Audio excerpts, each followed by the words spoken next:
Bekele Beke, we bring you Men Up with Tshidi Lethwane live on the Mzansi Urban Facebook page, YouTube channel, and of course on www.mzansiurban.co.za.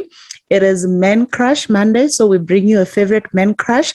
It is Monday Conversations with Men, and it is, of course, Conversations with Tshidi, brought to you by yourself, your girl from Bolobedu to the world. Every week we bring you a favorite man. Every week we bring you a hero. Every week we bring you a community builder. We bring you somebody that says, not under my watch. And tonight is no different. I keep telling you, this is becoming Men Up the Limpopo edition. Again, this week we are in Limpopo, home Limpopo, the beautiful province of Limpopo. We are tonight speaking to Buti Letladi. I'm going to give him a chance to introduce himself. Get ready, get your tissues ready, get your drinks ready, and just allow yourself to relax so that you can enjoy this lovely conversation with us. And let us give a warm Men Up welcome to Abuti Letladi. Torel. I was Tshidi Tawela, Mzansi Benas, Rehabilitation from Limpopo. This is Letladi Makudu. Lekaina. We look Letladi Makudu. Welcome to the Men Up community. Please introduce yourself to the people. Tell them, okay, you've already told them Letladi.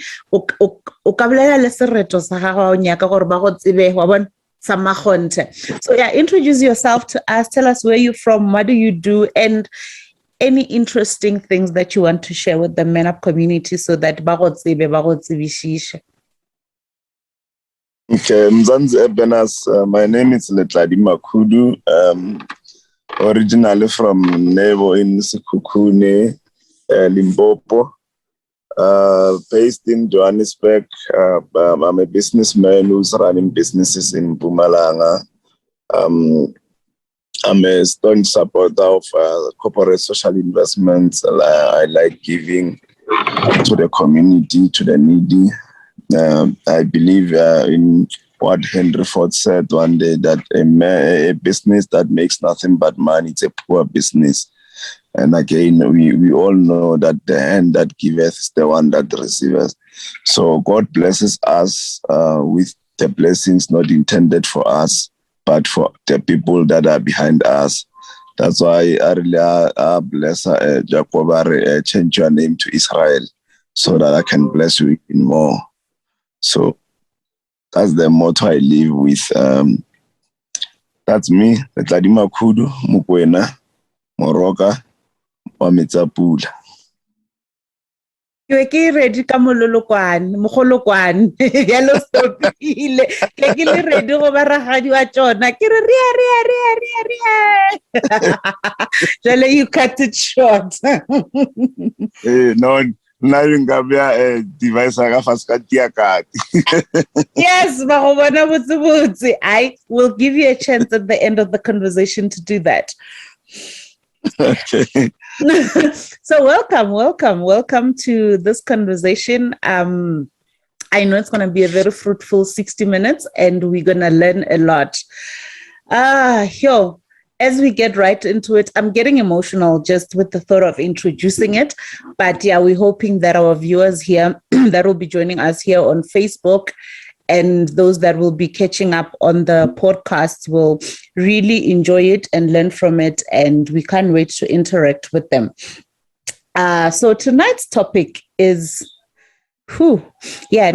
So oftentimes we get told stories of people that abuse, Baba Vijadi abusers, or they have a nice term by Vijay GPV and whatever. But it's not often where you find somebody that's given a chance rather to tell about their rehabilitation, or it's not often we find a chance to speak to somebody that says, hey, I was once an abuser and I've been rehabilitated. And tonight, that is why you are here, to share your story and to give light. So I don't know where you want to start. Do you want to start on your journey to recovery or your journey to rehabilitation, or do you want just to give us a glimpse of your life before rehabilitation, the kind of things you were doing. Yeah, I mean, it's your story. So you hold there the pen and you shall choose which angle you want to tell us or which side of the story you want to tell us. But yeah, as long as we get to the rehabilitation part, because we want to give people hope. We want to give people hope that you can still change, hope that there is a chance at rehabilitation and that you can still change. So yes, over to you, Lethwane. Please walk us through this journey. Tell us a bit. I think we'll go both. Tell us a bit before about your life before rehabilitation. What was going on? What kind of things were you doing? Like, thank you,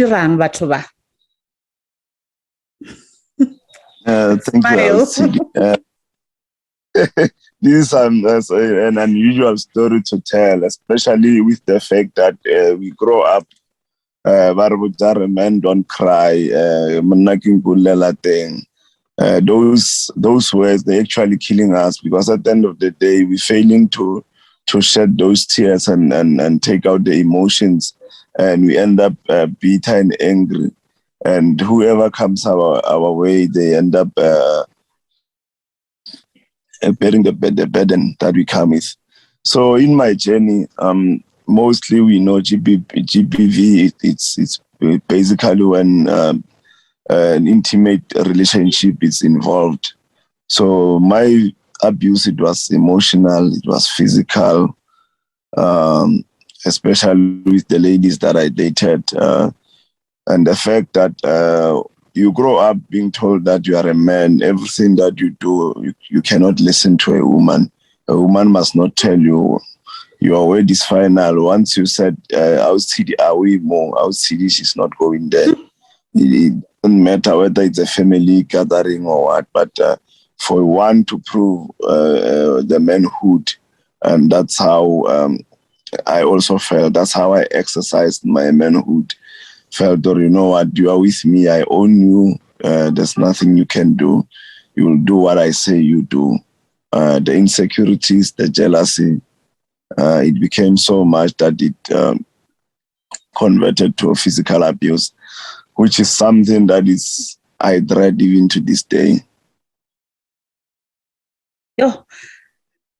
Yeah, like as you were saying, you mentioned quite a lot of things. But I want us to pick up on, you mentioned on how one is raised and as a man, this is what you must do as a man, as a man, to show your power,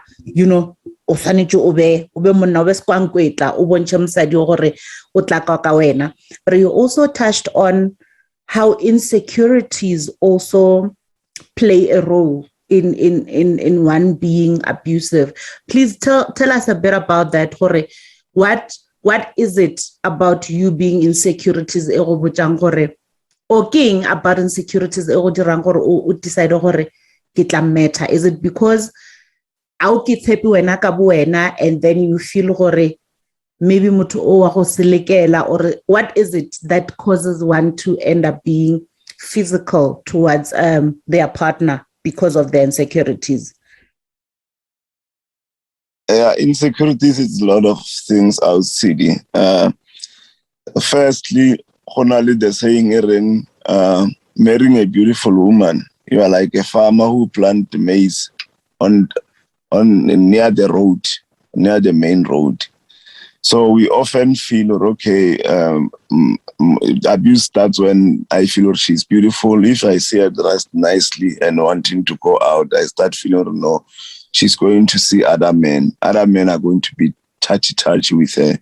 And that then creates that thing out away more. And so, and then it's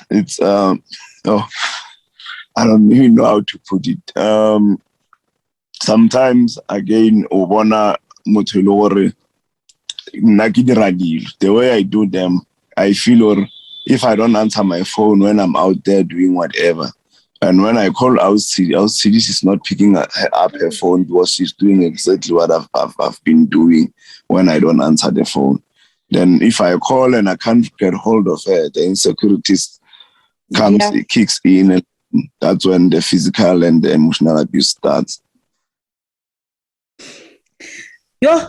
Okay. All right. And then when you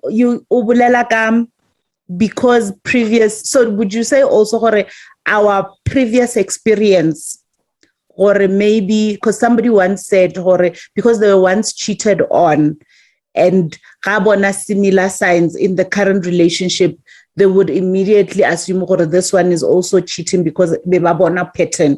So would you say that because we're not in yourself, in the previous relationship, maybe and when you did them, this one acted so, when in the current relationship, your person at the time, you immediately went back to thinking, oh, utsanali ola abe adira so. Yeah, the experience leaves a bit of a scar, because once you get cheated on, you develop, you see things that are not there. Even in your current partner, if you see something that looks similar to what you went through, then your cover is going to flip. You're going to explode, because now you think, I'm going to get hurt again. And that's when the abuse starts. But in most cases, in my case, I will not say it is because I was cheated or it's because I know what I was doing. And when those things were happening in the opposite direction, I felt, oh, it means what I'm doing is so now it's been done by the person. Also, because we're now idira, you assume the other party is also doing it. Yes. Yes. Yeah. Ne? So how would you say that I would assume it comes also from ube unali anger enchi, and having this anger, somehow the partners were used as an outlet. Yakuncha anger eyago. Am I true in saying that anger also played, or past anger issues, unresolved anger issues also played a role in you becoming abusive? Yeah, it's true. Someone does not become abusive just out of the blue. Like I said, our upbringing as well plays a huge role. So there are issues that end up clouding us into becoming angry. And at some point, I'm going to take it out on someone who's not even aware, why am I angry? That's why we say we bleed on people who didn't wound us. And unfortunately, that's just the reality of humanity. I cannot bleed on someone who has wounded me. I'm going to bleed on someone who hasn't wounded me. And that person will not even know how to take care of my wound, because I have any idea of where and how I got wounded. You were wounded. Yes. Whew. Okay. I think I'm trying to it sense in my head so that I can move on to the next question. So I think the aim here today is to also bring, into light to other people, you are not alone going through this. There are many other people that have gone through it before, and they are here to assist. And I think that through this conversation, we are wanting to assist others to say, it can stop with you, because sometimes a generational pattern, as you said, sometimes because of the way we were raised.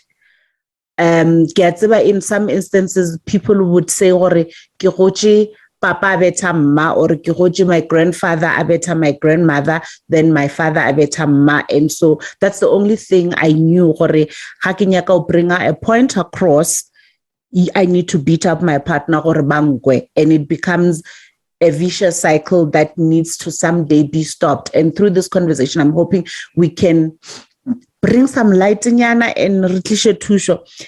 At what point did you decide, Ore, enough is enough? I don't like the person that I am. I don't like the monster that I am. I must change. Was it you who decided, Ore, I'm stopping, or was there some sort of intervention?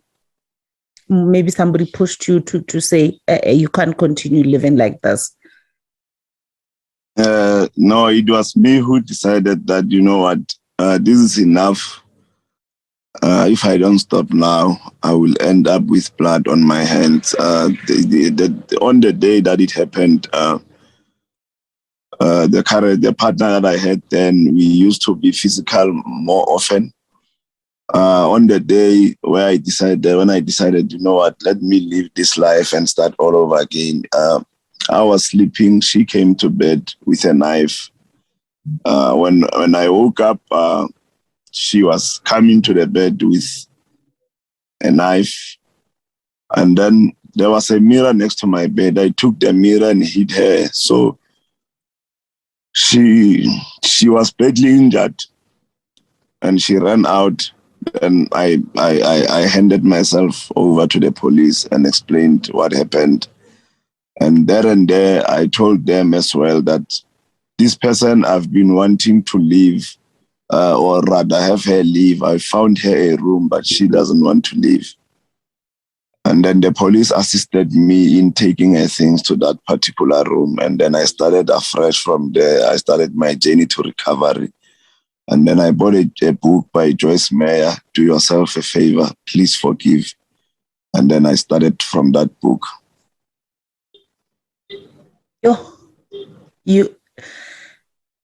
You handed yourself over to the police after you hit somebody with a mirror and they were injured. Yes, I almost killed them because I remember I even phoned my grandmother and say, Popo, today, I've messed up. This is the end of me. Yo. Okay. So I can, like you said, Ore, when with this particular one, it was not the first time we dira, like not the first time being physical with somebody. Was it the blood or the police scene that said to you, Ore, enough is enough? What about that specific incident was the turning point? Because I guess we all reach a point where the turning point, or this was too scary. So, uchushijeki mapolisa or uchushijeki the actual scene where you saw the blood and somebody almost dying in your hands? Yeah, it's the blood I'll see. And looking at how the fight started, it either could have been me or her. If she got to me with the knife, we could be talking story today. There couldn't have been a Lethwane Makudu talking to you today. So it was either way. It was either me or her. But the blood, it was a turning point, because if I could do that to her, imagine if the knife was in my hand, what I could have done to her. Because we know in most scenes or incidences, we see partners fighting, killing each other unintentionally because of the anger that boils within when that animal kicks in. Yeah.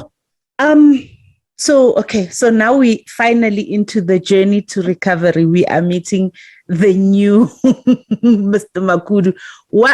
How, like the book, talk us through the book. What did the book teach you? You mentioned a book by Joyce Meyer, and we're going to put it in the comments just now so that maybe somebody else that could need it will buy it and make use of it. How did the book help you? What about the book? How did you use the book? I know Joyce Meyer Dumedi, and most of her books are scripture based, or they will involve a lot of scriptures. How did the book help you? We The book, the book title itself says, "Do yourself a favor, forgive."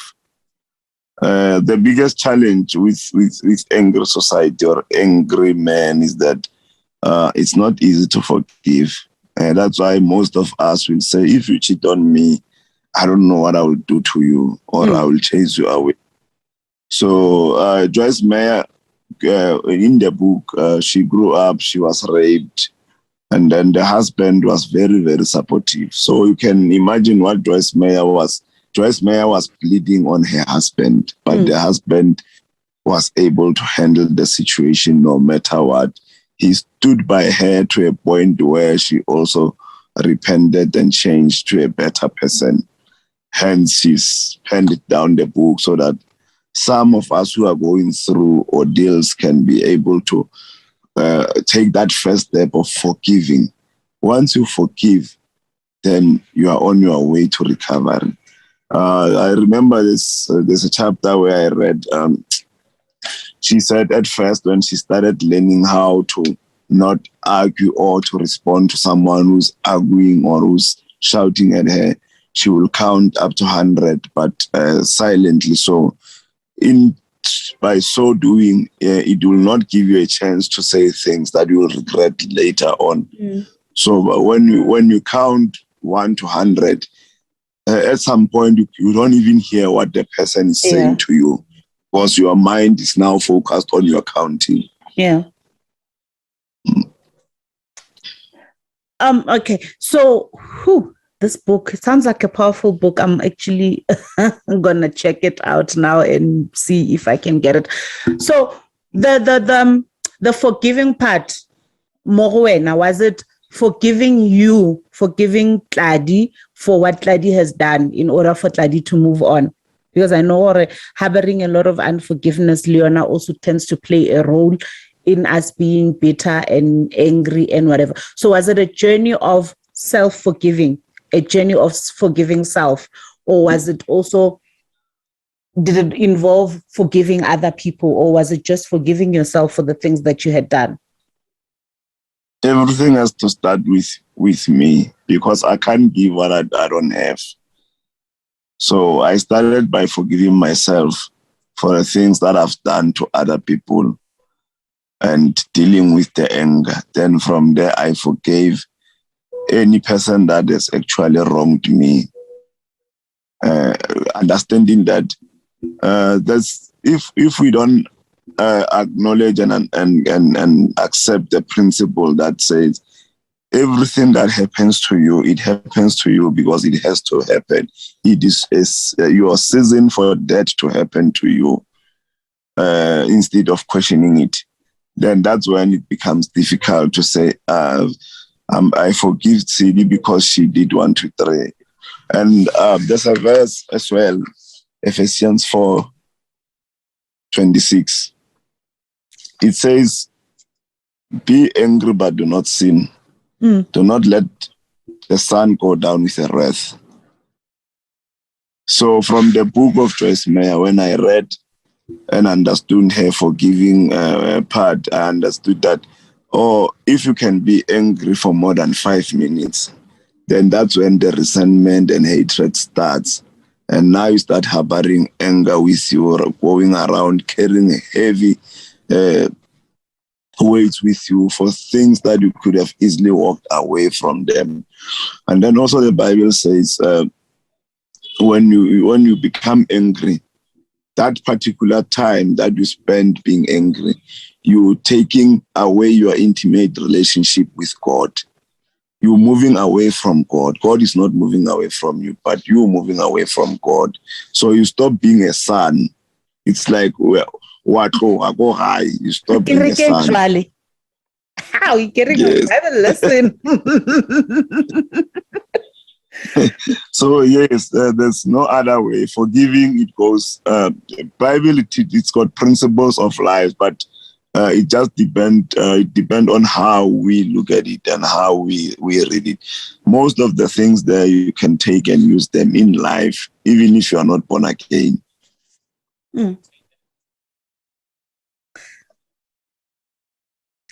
this book is ke a nyaka. So how long was that process? The recovery I know it's a daily work. The work is daily renewal, everyday renewal of the mind. It's constantly working on oneself, and also when we become aware of our triggers, the things that trigger us into doing certain things, then if we are aware, we are better equipped at dealing with all of this. But that journey between the day that you handed yourself over to the police and finding that book and allowing the book to work in you and finally get to a point where you're saying, the old has gone, I am now a new Lethwane. How long was that process, that healing process, that recovery process, that discovery process? How long was that? The process is ongoing one, I would say, because we all know it's something that one day someone will trigger you. And it does happen. I just have managed to deal with the anger, but it does happen that at times when I get triggered or when someone poke me, then it gets triggered. Then I have to recall and tell myself, Lethwane, if you are a changed man, you can handle the situation better. Even to this day, I still get provoked and poked, but I don't act on it because I know where I come from. I know what I must do for me not to act on someone who provokes you. Me healing doesn't mean the next guy next to me doesn't have issues. And they will obviously bring the issues to me. And how I handle the issues is what will determine how our interaction is going to end. I'll refer back to the Bible again to say, it says when you become born again, you're taking away an evil spirit. Does it mean the evil spirit will rest now and say, I'm defeated? It won't. It will come back with 7 more stronger evil spirits to try and defeat you. So even this it's the same with the situation that I've been through. It's out of me, but it keeps popping back and say, hello, buddy, are you still there? Can I be your friend again? But I'm not there. I'm done. Yeah, an ongoing process. And I'm imagining I think now what my mind wants to register or sense is you battle with this monster for so long, and abuse becomes first nature. When somebody wrongs you, you become abusive, or when somebody does something you don't like, this is what you've been doing. And now you come across this book, or you come across this, you are a new person, you're changed, and you're walking on this new journey. I'm now imagining the amount of self-control and discipline that it takes for you, or when you are tempted to do it, you have to stop yourself and say, whoa, we don't recognize that old person. We are a new person now. We don't beat people up, and we are not abusive. How challenging is that? Like, what's the amount of self-control that's required for that? Because I know not only with any form of habit, it's difficult to we stop it instantly, or you've been doing this thing all your life. Now, all of a sudden, you decide, I don't want to do it. But this monster is here, it's here, constantly reminding you, one mistake, fella, I hit. One mistake, fella, I'm going to get you. So how much self-control, like imagine these two things fighting. The one is fighting to say, I want to stay, I want to control you. This is the anger. This is that bad side that wants to beat up people, that bad side that wants to be abusive. And yet there's this new recovered self. There's this new healed self. There is this new rehabilitated self that says, no, you don't have space here. I rule here now. This is my new space. Like we love peace. We walk away from dintwa. We count to 100 when we don't want to do stuff. How is wrong? How was that? I can't even find the word for it. But how has that journey been of self-control? No, it's quite challenging. I don't want to lie. It's quite challenging. It needs you to be disciplined. It's more like when we talk about saving, you get money, you save, next week you withdraw them, and then you cannot. Your self-control, it's something else. So it's the same with this thing. Next week, this one provokes you with another issue. The other day, the other one provokes you with another. You're dealing with different issues each and almost every day. So you can imagine controlling yourself every day. It's more like driving on the road every day and avoiding accidents and all and all. It's quite challenging. And I like that you keep going back to the Bible. You keep quoting biblical scriptures. You keep like reminding us of the Bible says this and that. So for me, it says that it took some form of divine intervention, or you couldn't, like, maybe you even sought out prayer and some sort of spiritual guidance and assistance, or to be rehabilitated. It's true. These things outside, they are spiritual. They are spiritual. There's no way that you'll be able to deal with them without seeking an intervention. As much as I know some of us don't believe in God, but to deal with such issues, especially where flesh is involved, it's quite challenging. So in my case, I'm a born again, of course. I have my own faults. I acknowledge them, I accept them, and believe that everything that happens to me, remember it says, Uduchi fasa aimwala. Now he's walking the road with us. So I believe every part and story of my life that is happening to me, it's what is meant for me, no one else but me. I love that. And when you say you are saved, the scripture that says, "For it is by grace that we are saved, lest no man boast about their good works." Or Yes. We are not saved because we do good. We are not saved because we are good people or whatever. But how, it's the grace that we don't. Yes, grace. That's why undeserved favor. We didn't get saved because we deserved it, but we get saved because God saw fit and gave us this favor. Kia mo pholusha, kia mo thusha gore atla aphile bophelo bo bokaone. You see, I can go deep in there as well. And as much as we can say that about God, He's so fit that, you know what, they don't deserve it, but I'm giving it to them. So who are we then? Because the Bible says, John 3:16. For God so loved the world that He gave His only begotten Son, that whomever believes in Him. He even sacrificed a son, His blood. So then it should be, it's not forgiving someone is not something that is easy. But you're not forgiving them for them. You're forgiving them for your own benefit. And forgiving me, it doesn't mean you need to continue being a friend with me or being in a relationship with me.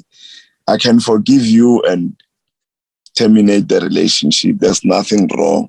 As long as I know deep down that I have forgiven Tshidi. And I shouldn't even be reminding you about it, that you remember you did 1, 2, 3 and I forgave you, then that way, that is not forgiveness. Yeah. So I'm smiling here because yeah, I'm just, so I'm looking now at, so we're trying now to go and offer the help to other people. Or here is Abuti Lethwane, that was once a slave to anger and Abe Ali abusive, but he's now reformed and he's gotten help and he is now a better person than he was before. Yeah. So to somebody that is watching or somebody that would be listening and hearing your story and is saying, I'm struggling, like this has been a burden for me for years and somehow I cannot stop. What would you say to that person? But every time I think I'm out, I go back. Every time I think I've changed, something happens, something triggers me, and I find myself doing those things again. What would be your message now? What would be your, I don't want to say advice, but what would be your word of encouragement to them, when they are feeling so lost or they're feeling so deep in that trap, or hababoni way out? They've tried, but hababonu karba tushekha. What would be your word to them right now? This thing is this way. I'll see it. In my case, I could count up to 100. Mostly, we know couples, they argue, and in arguing, you cannot differentiate. So when we argue, we know when people argue is that our hearts becomes miles apart. Only our voice get closer to one another and we end up yelling and shouting at each other.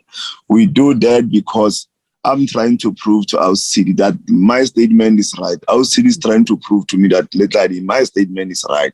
We both trying to prove that I'm right. And in my principle, there's no right or wrong. What you say to me is what you feel is right for you. What I say to you is what I feel is right for me. So none of us is wrong in this essence. So we end up going back over and over and over again because, like I said, we grow up knowing that to prove your manhood, you cannot listen to women. Windod, like munna apirishiwa akukamsad, ken nasho welap. It's such statements that has brought us men to end up being abusive especially towards women. So I will say, if you keep on going back over and over again, look at the frequency of how often do you do it in a week? How often do you do it in a month? Give yourself a task to say, this week I'm going to do it twice, not 3 times. And try and see. Keep on reducing the number of incidences that you have every week. Eventually, it will get to a point where you are at 0 point of arguing or shouting or being abusive. Yeah. So from that, I'm taking, Hore, you are saying, Hore, it's a process. Don't be hard on yourself. It takes time. Yeah. And it takes time. Don't expect it to happen overnight. Is that correct? Yes. Yes, and don't expect it to end there and there. It's an ongoing process every day. It's like managing life every day. So for me, I'm sitting here and you're taking me back to it's an ongoing process.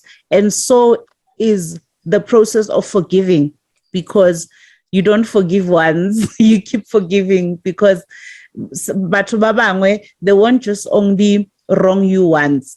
They'll come back wrong doing the same thing over and over again. Not just Batubabangwe, even yourself.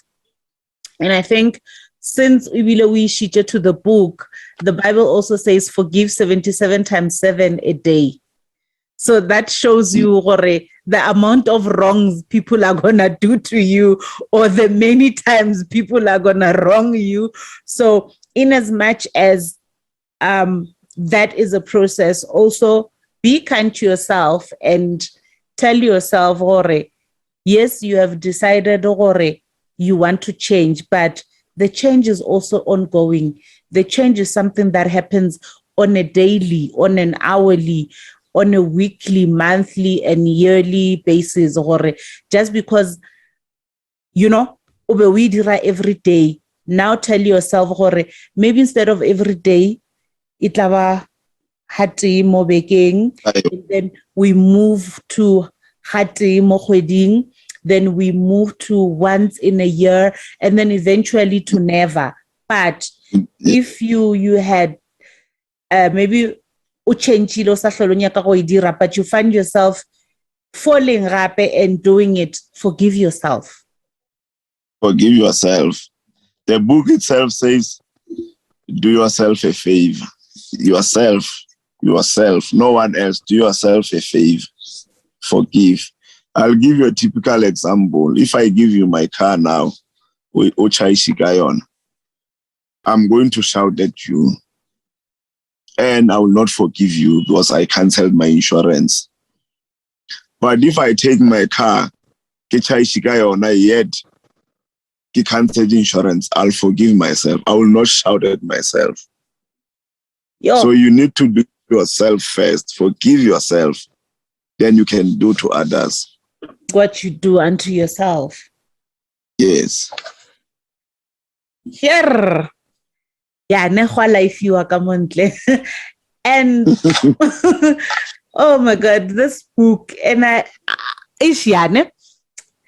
but I'm also sitting here, I'm thinking we need also not to the ones that are going through this, the ones that are finding themselves being by challenged, they have these kind of issues, they're abusive and whatever.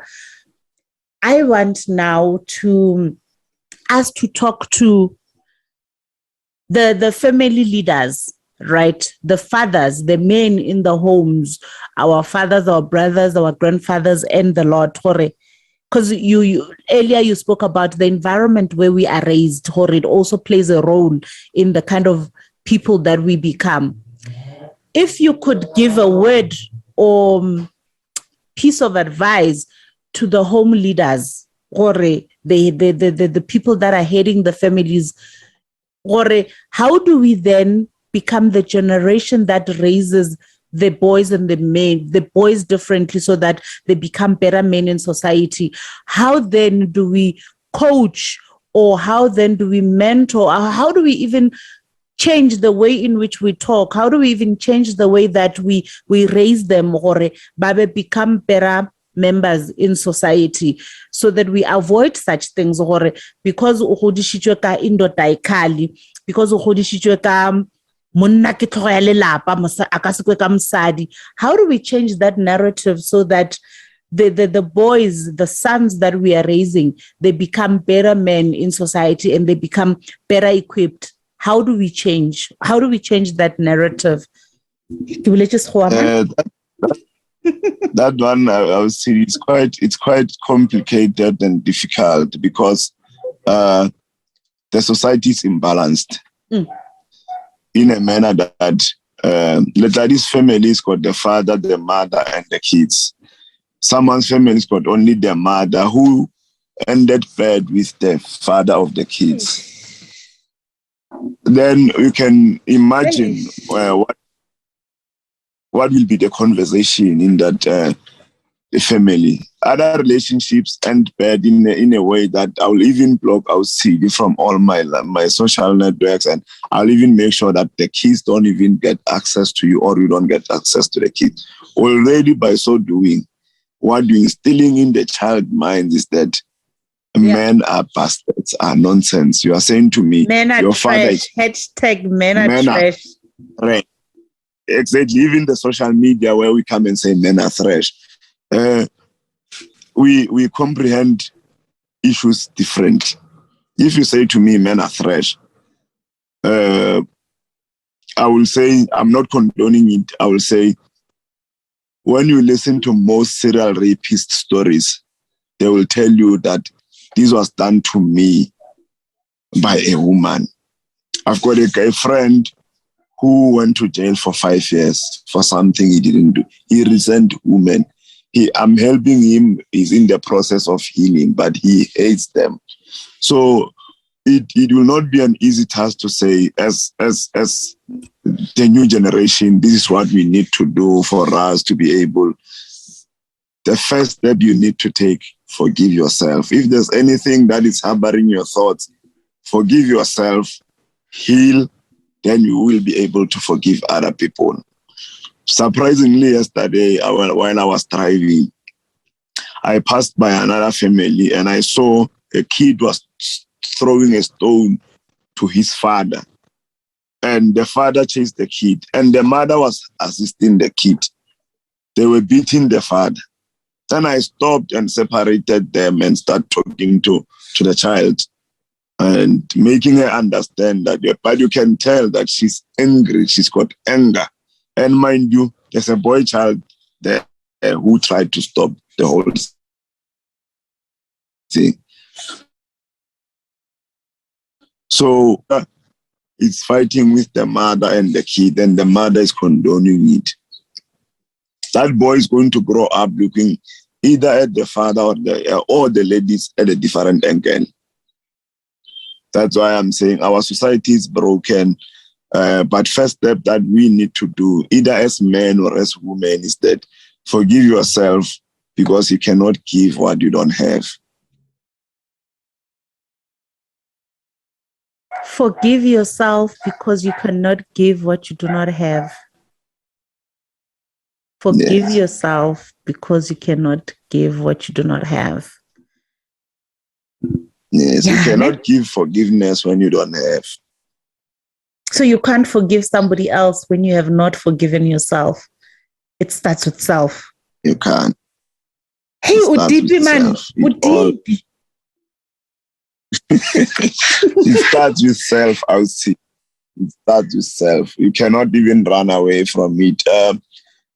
That's why when you blame people, you don't look at yourself. Yeah. If you point the finger to someone, look at the 4 fingers, where are they pointing? Back to you. Then you need to look at yourself first. Why am I blaming out Tshidi for beating her? Why am I blaming her for things that I've done? It's like out Tshidi saying, Lethwane, I'm cheating on you because you cheated on me. Why are you doing that? Revenge. I'm returning the favor. Who is killing? Leave revenge for me. Do not avenge yourself. Because when you revenge, you're not killing me. You cannot drink a poison. I'm not going to die. You're going to die. It's just like that. Because when you cheat on me, you might cheat and become reckless. And, we know how sex is. And, yeah. So revenge is not even wise. You bring in the Bible, like you're taking it back to the basis. Or leave revenge for me.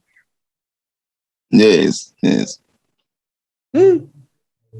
So now I'm thinking there could be somebody out there or is watching, or will maybe one day come across this podcast and says, I need help.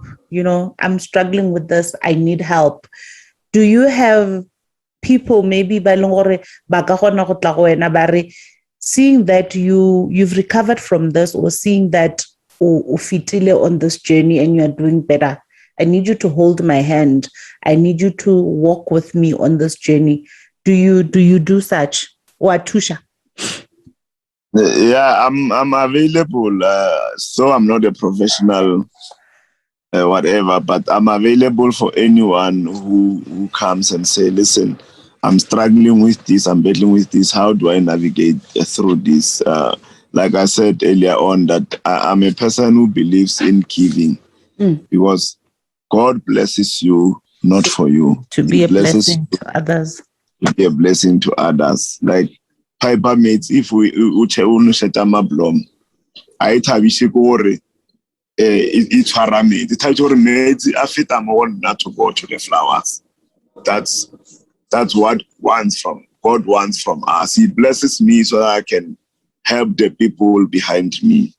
So I think I'm also you're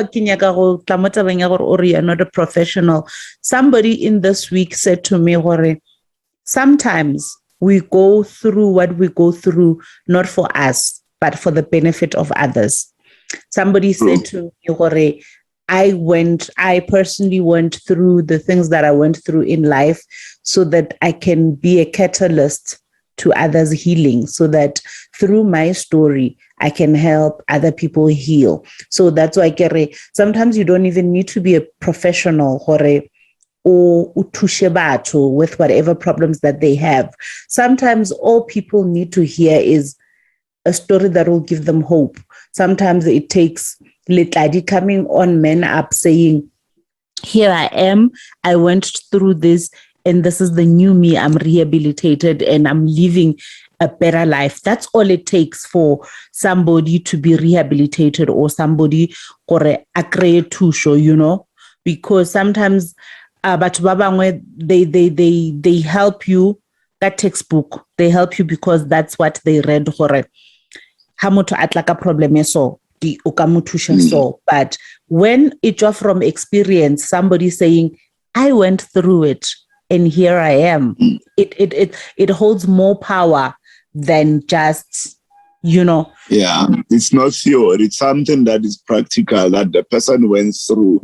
They know pretty well what is it. Yes, I agree that things happen to us because someone must learn from, or we must become a blessing. That's why I said I've adopted the principle to say, what happens to me, it's meant for me, no one else. God knows why he brought that to me. I need to carry it and see it through, knowing that God will see me through that particular process. So I cannot say, why is this happening to me? Why am I losing people I love so much? That's what God wanted for me. Unfortunately, it takes pain. There was no pain, no gain. Yeah, sometimes pain is the greatest teacher. Sometimes pain is the greatest lesson that we could ever get out of life. Can you believe we are almost at the end of the hour? Time flies, right? When we are having fun. But I think, there's so much that's going on here. But for me, I think what I want to ask is, what would you say has been your greatest lesson from this whole experience? What would you say was your greatest lesson? What are you taking out of your whole experience, or from the Lethwane that you were then to the men that I'm speaking to here today? What would you say is the one thing you learned or you took out of everything that's happened? Forgiving myself. That's the greatest lesson I've taken out of the whole thing. Because once I forgave myself, it gave me an opportunity to love myself, to know that my happiness starts with me. I shouldn't rely on our Tshidi to be happy. Because if she's not there tomorrow, what will make me happy? Also, it taught me to love without a reason. Because reasons changes. But forgiving myself, it brought all these other things that I'm mentioning. to life. I will say, I'll give a typical example of a marriage. When we go into marriage, we often think, because I paid lobola, now own the person. Forgetting outside is an individual that needs to love herself, forgive herself, be happy with herself, so that she can bring her happiness. I bring my happiness. We jointly have happiness in the marriage, for the marriage. But when outside is not here, she's not here. She's herself out there. She's an individual out there. The society has got a tendency of saying a man must, or a married woman must. You know, most of the things that brings abuse, it is what society is expecting out of us. And we know expectations, they bring disappointments. Unfortunately, my expectations of you are not what you think of me. And when they are not fulfilled, that's when I get disappointed and become angry. And then our anger also comes there from the expectations. Hey, Utipi man, like, wafatulla.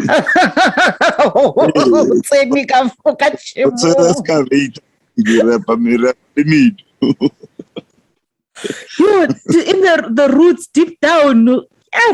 You want to leave me here? Oh, what was that? Yeah, but I just hope and believe that what we said here, people who are listening, they'll take what they can use, and what they cannot use, they can leave it.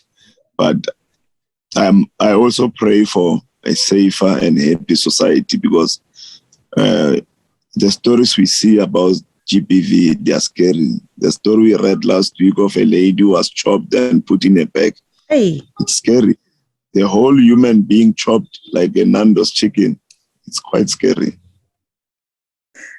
It's Fernando's chicken, but yeah. And I think, it's that very thing where we read these scary things on social media, and we are thinking we are not even safe in the hands of our partners. We're not even safe in our homes that we live in, And that is why when I came across your comment on Twitter, I was like, I need to speak to this one. We need, and I say the aim of the conversations that we have here on Men Up are just to share, this is what we know, this is what we've gone through, and this is what it did in our lives. Whoever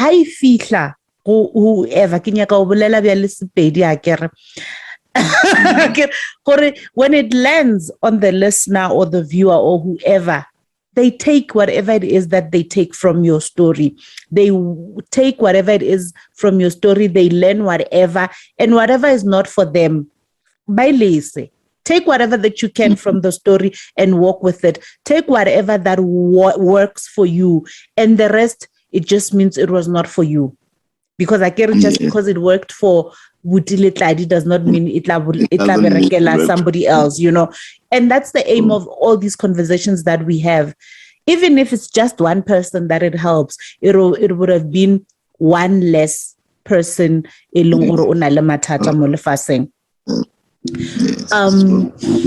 Thank you so much. So, what are your parting words? With everything that we've said, what are your parting words as you bid Men Up farewell? Not that it's the last time you'll be here, because once you come on, listen, you become family for life. We call upon you anytime. Come back. What are your parting words for? My parting words, Tshidi, will be that whatever you're going through, don't be too hard on yourself. Accept and acknowledge that, this is my season. It will pass. The graph has got curves. You will never find a straight graph. So life is like that. When you are on a downhill, just tell yourself, I'm picking up momentum. I'm going to beat that uphill at a better speed than the previous one. And I will say, let's make it a habit of reading. Books helps a lot. There's another one I'm reading now, The Power of Habit. It tells us about habits, that how they got ingrained in our minds, and so if we make it a habit of reading, even if it's one book a month, I mean, it helps. Those life experiences, not theory, those life experiences, then most you find that you relate, and you take what you can take out of that book and use it, and leave what you cannot. But most importantly, forgive yourself, love yourself, make yourself happy. Forgive yourself, love yourself, and make yourself happy, and embrace your season. Embrace your season. That's Abuti Lethwane, coming all the way from Sekhukhune. Thank you so much for spending the last hour with us. And as you continue on this journey, may God give you the strength, God give you the wisdom, and